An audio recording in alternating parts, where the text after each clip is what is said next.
Single ka ba? Yes. Yun. Dahil doon may follow-up question yan. I'm ready to. Yun. Sabi, Bakit ka single, Michael? siguro galing tayo sa yung past relationship ko kasi medyo Yun guys! Magandang araw, magandang gabi mga kalingap. At muli, magbabalik na naman si Papa Shider upang mag-atid na naman ng kakaibang news ngayon mga kalingap at mga Kamikris 21 guys. For today's video guys, Mikoy, in-interview siya guys at sinabi na ang katotohanan sa kanyang sarili guys. Inamin na ni Mikoy guys sa kanyang interview. At kung bago ka pa lamang sa ating YouTube channel mga kalingap, please like and subscribe na rin po at pakipindot na rin po ang notification bell button para updated po kayo sa mga ilalabas natin reaction video mga kalingap. At huwag pong kalimutan suportahan sina Kuya Val Santos Matubang, Ate Edna Vlogs, Kalingap Rab, Kalingap Team at bumubuo ng Kalingap Reactor guys at ang ating mumunting YouTube channel guys. Huwag na natin patagalin to guys. Panoorin na natin ang interview ni Mikoy guys. Grabe, malalaman nyo ang tunay guys, ang katotohanan guys. Huwag na natin patagalin. Let's go! Lang. anong klaseng katanungan yan? Yung tanong na mapapawaw ka. Wow! Tanong lang kita muna, Inom muna akong water, baka medyo ano yun eh. hot seat yun. Mag-country. Unang katanungan natin, Michael. Single ka ba? Yes. Yun. Dahil doon may follow-up question yan. I'm ready to. Yun. Sabi, Bakit ka single, Michael? siguro galing tayo sa yung past relationship ko kasi medyo matagal kami. So, parang bilang respeto lang din. Parang talagang ano ka? Tsaka mas pinipili ko munang magstay na single kasi nga, sarili ko na muna. Gusto kong malibang, gusto kong pakabisi and bumawi sa sarili ko. Kasi, iba ako coach magmahal eh. Paano para sa iba? Iyan mo sa kanila is parang kunting pahapyaw lang. Grabe ako magmahal coach. Binibigay ko lahat. Ayun. Talagang genuine lahat. Kaya siguro panahon, kumbaga inisip ko, ito naman yung panahon para bumawi ako sa sarili ko. Self-love muna. Self-love muna. Kung okay lang na tanongin, ilang taon kayo nung last mo na relationship? 3? Tagal din. Tapos, gano'n ka nakatagal ngayon single? So yun coach, bali last year nag-try ako pero na-realize ko hindi pa pala ako ready kaya sabi ko ano tayo tayo? Yun naman, sabi ko kanina, focus muna tayo sa sarili natin. Yun. Tama naman yung talagang self-love muna. Tsaka okay pa naman ako na nalilibang ako kasi may mga kaibigan akong totoo kayo. Yan, grabe. Si boss. Nandiyan naman. Kaya hindi naman natin kumbaga hinahanap-hanap yung attention ng may jowa. Talaga ano pa naman ikaw ngayon na parang... Darating din yan. Yan, tama. Darating yan. Hindi yan hinahanap yan. Coach, hindi yan hinahanap yan. Kusang darating yan. Grabe. Kung ibibigay sa'yo, ibibigay sa'yo.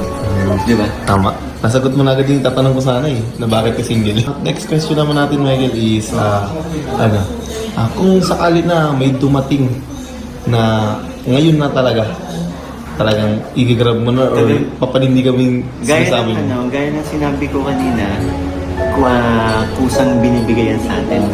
Ligad. Kung alam na bali kung para sa'yo talaga, para sa'yo, di ba? Kung yun na talaga, bakit hindi, di ba? Tsaka, alam naman ng lahat yung age ko. Oo. So, pang na talaga, pang seryoso na. Hindi na, kumbaga tapos na tayo dun sa mga parang, di ba? Yung parang... Laro-laro lang. Hindi naman masasabing laro-laro lang. Kumbaga, magseryoso ka na sa buhay, sa relasyon, gano'n. Oh, di ba guys? Yun nga guys, no? Nalaman na natin ang katotohanan na si Mikoy ay single guys. Ibig sabihin, binata si Mikoy guys. Sabi niya guys, seryoso ang gusto niyang makarelasyon. Seryosoan na ang kanyang gustong makarelasyon guys. Kung papasok man siya sa love story, sa pag-ibig, yan, kung papasok sa pag-ibig, gusto niyang pag-ibig yung seryosohan na guys, ibig sabihin yung panghabang buhay na, yan guys ang gustong pahabot ni Mikoy guys sa kanyang interview, na kahit yung mama niya mahirap daw siyang magpakilala ng ibang babae sa kanya kasi medyo strict daw yung parents niya. Oh my goodness, grabe talaga. Grabe talaga guys. At huwag kayong aalis guys. Panoorin natin ulit, continue natin guys. Let's go! Ayun. Yun. One final question na lang. Para tapusin natin ang interview na to. Hindi ka ba na-pressure na mag-asawa, or hindi ka natatakot na hindi ka magkaroon ng asawa sa future? Hindi. Happy pa naman ako sa tsaka ang dami ng pagkakamalan, coach. 20 plus pa lang daw ako. Sana all. Mas mukha ka pa ang bata sa akin, pabira. Yan. Ilan taon coach ang age gap natin? Ano ako 24 ako 24. So 6 plus 24. 6 plus 2. 8 lang. 8 years pa natanda ako. Layo. Pero di naman halata. Mukha ka lang naman parang 20s na mag-edad lang na. Yun nga, hindi pa naman. Gusto ko kasi kung kung sakaling magkaroon na tayo ng asawa, yung stable na ako. Yung may bibigay ko lahat. Financially stable ka na rin. Financially stable. Parehas pala tayo. Yun yung gusto ko sa para naman kahit pa paano may pagmamalaki ko na bilang di ba? Kung magkaroon tayo na may pagmamalaki ko sa inyo mga kaibigan ko na hindi tayo na kaya ko ibigay para sa pamilya ko. Tama. Yun, grabe. Thank you sa meron pa Wait lang po, gusto ko lang din sabihin. Tsaka happy din naman kasi ako kasi andyan si Mama. Oo. Yun. Si Mama ang partner in life ko sa ngayon, si Mama Ellen. So alam ko kasi need pa din naman niya ako kaya Pero tama, alatang sobrang close talaga ni Mama mo. kami na lang kasi magkasama sa buhay. Kaya hindi ko pa naiisip. Mas ka pa ngayon, focus ka pa kay Mama mo. Tsaka si Rosa yun. Mahirap magpakilala ng jowa. Dapat makasundo pa rin. Dapat Ka-vibes niya. Dapat ka-vibes niya. Hindi lahat Approve ba kanya? approve sa kanya. Grabe. Tsaka pinakayaw niya kasi may business. Yung parehong niya, pet peeve niya.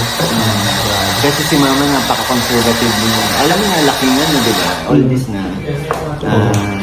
So, ganun. Masyadong mataas ang stand. Pero hindi naman niya ako pinapakailaman. Pero pag ayaw niya. Sasabihin. Hindi niya ako pinapakailaman. Pero yung, pag nagpakilala ako sa pag ayaw niya, hindi siya. Hinahayaan niya na lang ako. Pero pag gusto niya, ayun ako. Ang daldal niya. Mas kumbaga, mas hinahanap pa. Siya kaysa sa'yo. Siya, mas hinahanap pa yung ko kaysa sa akin, di ba?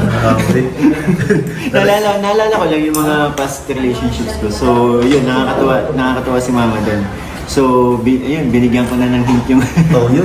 Sa mga dapat nagtatanong dyan. magkasundo sila ni Mama na mahilig si Mama sa politics. Dapat yung kakampihan mo yun. Dapat kayo talaga, magiging beshi sila, di ba? Yun. So, sakyan lang yung kung anong gusto ni Mama. Sana magawang sakyan lang naman magiging si Mama. Kasi napakabait ni Mama. Sobrang bait. Napaka-supportive din sa akin and sa magiging kung sakaling magustuhan niya. So yun. Yung gamit, thank you so much, Michael, sa pagsagot na aking mga katanungan talagang. Halata naman na mga sobrang saya mo ngayon.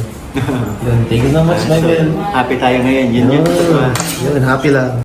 At yun nga guys, napanood nyo guys yung interview ni Kalingap Mikoy guys, Grabe guys, ang gusto ni Kalingap Mikoy kung papasok man sa relationship guys, yung seryosoan na para mapakilala niyang maayos sa kanyang magulang guys. Yon.